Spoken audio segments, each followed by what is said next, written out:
नमस्कार, मैं विक्रम सिंह आपका एसके बुक्स के यूट्यूब चैनल पर स्वागत करता हूं। आज हम बात करने वाले हैं हरियाणा एसएससी द्वारा आयोजित सीईटी ग्रुप डी में साधारण ब्याज की। पहला क्वेश्चन है साधारण ब्याज का। 4,000 रुपये का 8% वार्षिक दर से 3 वर्ष का साधारण ब्याज ज्ञात करो। तो भाई साधारण ब्याज का जो फॉर्मूला है उस फॉर्मूले को आप ध्यान रखना, मूलधन गुना दर गुना समय अपॉन 100। ये मेरा साधारण ब्याज का फॉर्मूला है।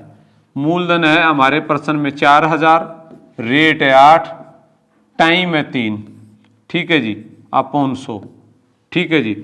8 गुना 3 24 और 24 गुना 40 960, ठीक है जी। आगे चलते हैं भाई। देखिए, एक निश्चित राशि पर 8% वार्षिक दर से 5 वर्ष का साधारण ब्याज 1200 है, मूलधन ज्ञात करो। तो मेरे भाई आपको एक बात बताता हूं, इसको ध्यान रखना, मूलधन गुना दर गुना समय बराबर साधारण ब्याज गुना 100। इनके बीच ये संबंध है, ये ध्यान रखना आप। मूलधन गुना दर गुना समय बराबर साधारण ब्याज गुना 100। इसमें से अगर आपको मूलधन ज्ञात करने के लिए कहे तो मूलधन को x मान लेना, बाकी वैल्यू देगा। दर को ज्ञात करने के लिए कहे तो दर को x मान लेना, समय को ज्ञात करने के लिए कहे तो समय को x मान लेना। यहाँ मूलधन ज्ञात करने के लिए कह रहा है तो मैंने मूलधन को x मान लिया। रेट है 8, टाइम है 5, ब्याज है मेरा 1200 गुना 100। अब जो x की वैल्यू है 1200 गुना 100 अपॉन 8 गुना 5, ठीक है जी। लो जी, सबसे पहले 4 दूनी 8, 4 ते 12, ठीक है जी। 2 5 10 1 0, 5 एकम 5 1 0, 300 गुना 10 कितना आया 3,000, यानी मूलधन कितना आया मेरा 3,000। आगे चलेंगे भाई। किसी राशि का मिश्र धन 4% वार्षिक साधारण ब्याज की दर से 3 वर्षों में 560 रुपये हो जाता है, राशि ज्ञात करो। राशि का मतलब मूलधन पूछा है, तो मेरी बात ध्यान से सुनना। यदि मिश्र धन दिया हो और आपसे मूलधन ज्ञात करने के लिए कहे तो एक फॉर्मूला है, मिश्र धन गुना 100 प्लस दर गुना समय। मिश्र धन कितना है? मिश्र धन है 560 गुना 100 प्लस दर कितनी है 4, टाइम कितना है 3, तो 560 गुना 100, 4 गुना 3 12, 100 में जोड़ो भाई 112। अब आप 2 से काटो, 2 5 10 1 0, जो 5 10 2 6 12, 56 से काटो 10 बार गया, तो फिर मेरा मूलधन कितना आया? मेरा मूलधन आया 500, ठीक है साहब। ध्यान रखना, अगर मिश्र धन दिया हो और मूलधन ज्ञात करने के लिए कहे तो मिश्र धन गुना 100 प्लस दर गुना समय। कोई राशि 10% वार्षिक साधारण ब्याज की दर से कितने समय में 3 गुनी हो जाएगी? इसके लिए आपको मैं एक बात बता देता हूं, टाइम n-1 अपॉन r गुणा 100, रेट पूछे n-1 अपॉन t गुणा 100। t का मतलब आपको पता है समय, r का मतलब रेट परसेंट दर परसेंट, n का मतलब गुनी। गुनी में से एक कम करेंगे, जो दिया है वो नीचे लिखेंगे, गुना 100 करेंगे। रेट पूछेगा टाइम देगा, टाइम पूछेगा रेट देगा। 10% साधारण ब्याज की दर से कितने समय में 3 गुना हो जाएगी? 3 - 1 अपॉन 10 गुना 100।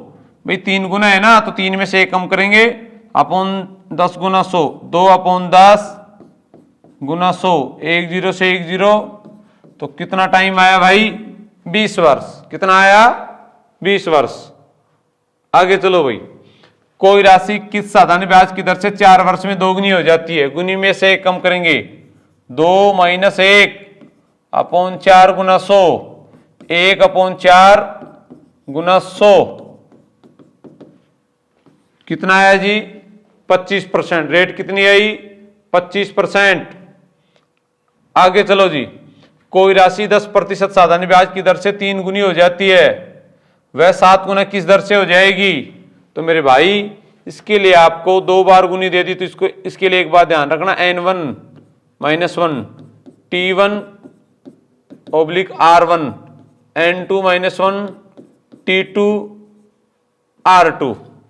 पहला गुना पहला रेट पहला टाइम इधर, दूसरा गुना दूसरा रेट दूसरा टाइम इधर। 10% साधारण ब्याज की दर से 3 गुना, ऊपर लिखना है गुना और गुनी में से भी एक कम, 3 - 1 / 10, 7 गुना 7 - 1 / x, 2/10 इधर 6/x, क्रॉस मल्टीप्लाई करो, 2x बराबर 60, x के बराबर 60/2, कितने परसेंट आई जी?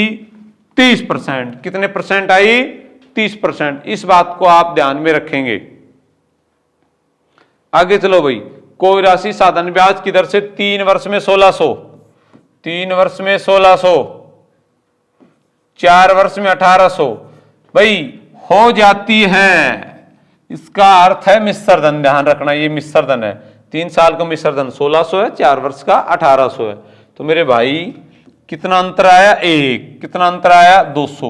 यानी कुल मिला के बात क्या हुई? 1 वर्ष का जो ब्याज है ना वो 200 है। यहां लिख देता हूं 1 वर्ष का ब्याज 200 है। अब मेरे पास टाइम 3 है या 4 है, तो मैं 3 साल का ब्याज निकाल रहा हूं। 3 साल का ब्याज, 3 साल का ब्याज 200 गुणा 3 कितना आया? 600। 1 साल का 200 है तो 3 साल का 600, तो भाई 3 साल का ही मिश्र धन लेना होगा। भाई मिश्र धन मेरा 1600 है, इसमें से मेरे 600 रुपए ब्याज के हैं, तो फिर मूलधन कितना बचा? मूलधन बचा मेरा कितना? 1000। कितना बचा जी? 1000। ठीक है जी। आगे चलो जी, किसी धनराशि पर 6% वार्षिक दर से 3 वर्षों व 4 वर्षों में प्राप्त साधारण ब्याज का अंतर 150 है, धनराशि बताओ। तो मेरे भाई मूलधन मान लिया मैंने 100 रुपए, रेट अच्छा है, टाइम 3/100। सुनो जी, मूलधन गुना दर गुना समय अपॉन 100। 100 रुपए का 6% की रेट से 3 साल का ब्याज बना 18, फिर मूलधन 100, रेट 6, टाइम 4/100। भाई 100 रुपए का 6% के हिसाब से 4 साल का ब्याज होगा 24। पहले ब्याज 18, अब 24। सही है। कितना अंतर है मेरा? 6। पर्सन में कितना अंतर है? 150। 6 की वैल्यू 150, 1 की वैल्यू 150/6। आप सीधा गुणा 100 कर दो, क्योंकि मूलधन हमने 100 माना है। 3 दूनी 6, 3 5 15, 2 से काटो 25, 25 गुणा 100, तो मूलधन कितना आया? 2500। ठीक है साहब। आगे चल रहा हूं, 800 रुपए का 3 वर्ष का मिश्र धन 920 है। यदि साधारण ब्याज की दर में 3% की वृद्धि कर दी जाए तो मिश्र धन क्या होगा? तो मुझे ये बता, 800 रुपए का 3 वर्ष का मिश्र धन है 920, रेट का नहीं पता मुझे। अगर मेरी बात सुनो, रेट बढ़ेगी तो ब्याज बढ़ेगा, रेट घटेगी तो ब्याज घटेगा। अब कह रहा है यदि रेट में 3% की वृद्धि कर दी जाए तो भाई मेरा मूलधन था 800, अगर रेट 3% की वृद्धि कर रहा है तो 3% की वजह से कितना ब्याज बढ़ेगा? टाइम 3 है ना, अपॉन 100, 3 3 9 9 8 72, कुल मिला के 72 रुपए ब्याज के और बढ़ गए। तो नया मिश्र धन देख लो, 2 7 और 2 9 9, यानी कितना आया मेरा? नया मिश्र धन आया मेरा 992। ठीक है ना। अगर रेट कम होती ना तो मैं यहां घटा देता ब्याज, नया मिश्र धन कम हो जाता। आगे चलो भाई, किसी राशि पर 4 वर्षों का साधारण ब्याज उस राशि का 1/5 है। मेरी बात सुनो भाई, वो कह रहा है साधारण ब्याज मूलधन का 1/5 है। तो मेरे भाई साधारण ब्याज को रखो आप यहीं, मूलधन को आप नीचे लिया हो और ये रहेगा 1/5। साधारण ब्याज 1 है, मूलधन 5 है। ठीक है जी। तो ये फॉर्मूला हमने सीखा था शुरुआत में, मूलधन गुना दर गुना समय बराबर ब्याज गुना 100। मूलधन 5, दर निकालनी है x, समय कितना है मेरा? समय है 4, ब्याज 1 गुना 100 x के बराबर 100 अपॉन 5 गुना 4, 20, 4 से काटो जी, कितने परसेंट आई? 5%। ठीक है साहब, आगे बढ़ रहा हूं भाई। यदि साधारण ब्याज मूलधन का 1/9 है, यदि दर प्रतिशत व वर्षों के समय का संख्यात्मक मान समान हो तो वार्षिक दर बताओ। तो भाई अभी हम कर रहे थे ये तो साधारण ब्याज। ठीक है जी, मूलधन का 1/9 है तो मेरे भाई ब्याज रहेगा ऊपर, नीचे आ गया मूलधन 1/9। तो भाई मूलधन 9, ब्याज 1, रेट x, टाइम भी x मानेंगे। क्यों? कि भाई समय का संख्यात्मक मान दर के मान के समान है, बराबर है। ठीक है जी, ब्याज कितना? 1 गुना 100। देखना जी, x की स्क्वायर 100 अपॉन 9, 9 जाएगा नीचे। अब ये जो पावर है ये अंडर रूट बनाएगी बराबर के उधर, 100 अपॉन 9 तो 100 का कितना? 10, वर्गमूल निकालेंगे तो, और 9 का 3, यानी कितना आया? 3 सही 1/3। ठीक है जी, आगे चलो जी। किसी व्यक्ति ने 2000 रुपए की राशि का कुछ भाग 4%, शेष भाग 5% की दर से उधार देता है। यदि एक वर्ष में 92 रुपए साधारण ब्याज प्राप्त हुआ हो तो 4% की दर पर कितनी राशि उधार दी गई? तो मेरे भाई राशि कितनी है? कुल 2000। सही है, एक भाग दे रहा है 4% पे, दूसरा भाग 4% पे तो दे ही रहा है, 1% पे एक्स्ट्रा दे रहा है। भाई 4% दे रहा है पहले भाग को, दूसरा भाग 5%। मैं इसको ऐसे बोल रहा हूं कि पहले भाग को तो 4% पे दे रहा है, दूसरे भाग को 4% पे तो दे रहा है, 1% पे एक्स्ट्रा दे रहा है। ठीक है जी, एक वर्ष का ब्याज है 92। ठीक है जी, मैं ये कहता कि 2000 रुपए की राशि को केवल 4% पे उधार देता तो भाई मूलधन मेरा 2000, रेट 4 है, टाइम 1 है, तो मेरा जो साधारण ब्याज निकलता ना वो कितना निकलता? 80 निकलता। और ये बच गया कितना जी? भाई पहले 92 है ना, और मेरा 4% के हिसाब से 80 आया। ये 92 कब है? जब कुछ 4% पे दे रहा है, कुछ 5% पे दे रहा है। मैंने निकाला है केवल 4% पे, ये आया 80, तो कितना रह गया? 12 किस वजह से रह गया? इस 1% एक्स्ट्रा की वजह से, यानी 1% के बराबर 12। तो मूलधन भाई हमें 100% मानना पड़ेगा, तो 100% पर 12 गुना 100 बराबर कितना आया? 1200। यानी मेरे भाई ये इसके नीचे आ गया 5% की। जब हम सोल्व कर रहे हैं कि भाई 5% पे दिया 1200। ठीक है जी, राशि कितनी थी? 2000, दे दिया कितना? 1200, कितना बच गया? 800। 800 कितने पे दिया भाई? 4%। ठीक है ना, बहुत आसान है, आप ध्यान से इसको करना। ठीक है, आप इस प्रश्न को ऑप्शन से भी कर सकते हैं। कैसे? मेरी बात सुनो, मैं आपको छोटी सी बात बता देता हूं और आप समझना।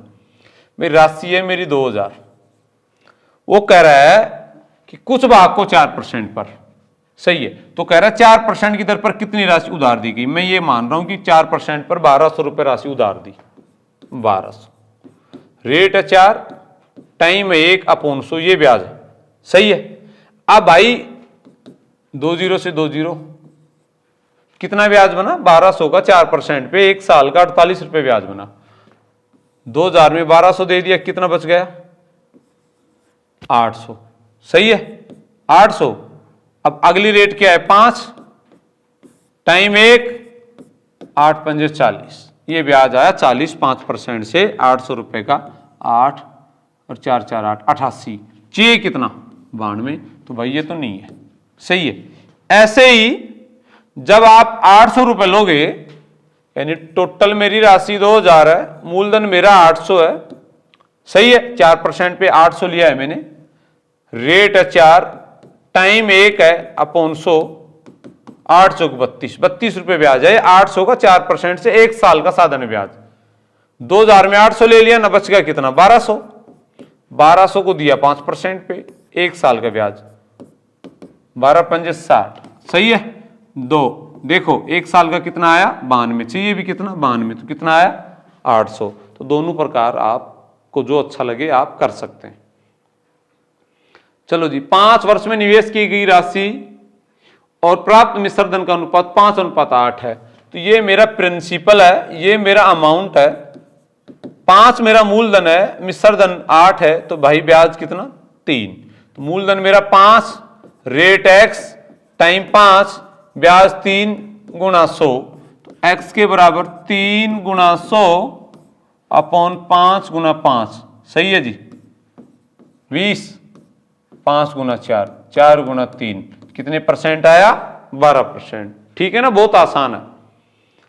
आगे चलो जी, कोई धनराशि साधारण ब्याज की दर से 1/4 वर्ष में 41/40 हो जाती है। भाई 41/40 हो जाती है, इसका ये मतलब है, ये प्रिंसिपल है, सही है जी, ये अमाउंट है, 40 से 41 हो गई, मूलधन 40 हो गई 41, कितना ब्याज लगा 1, तो मेरा मूलधन 40, रेट x टाइम है 1/4, ब्याज आया मेरा 1 गुना 100, 4 से काटो 10 बार गया, x के बराबर 100 अपॉन 10, रेट कितने परसेंट आई जी, रेट आई 10%, रेट कितनी आई जी 10%। ठीक है जी, आगे चलो भाई, 42 रुपए के एक देय ऋण को 5 वर्षों में 10% की दर से साधारण ब्याज चुकाने के लिए समान वार्षिक किस्त। भाई समान वार्षिक किस्त का एक फॉर्मूला है, आप इसको ध्यान से समझना, वार्षिक किस्त का जो फॉर्मूला है इसको ध्यान से दे लेना।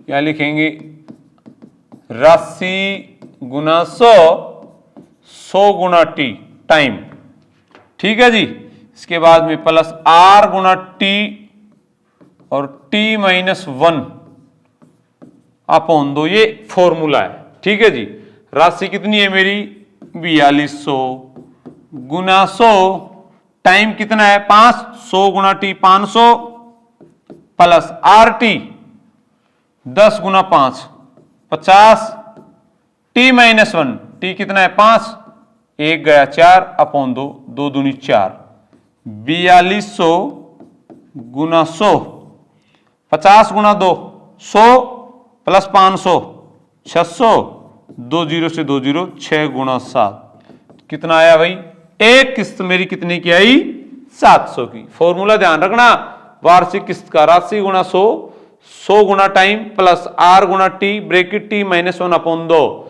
ये फॉर्मूला है वार्षिक किस्त का। ठीक है ना साहब, ठीक है जी।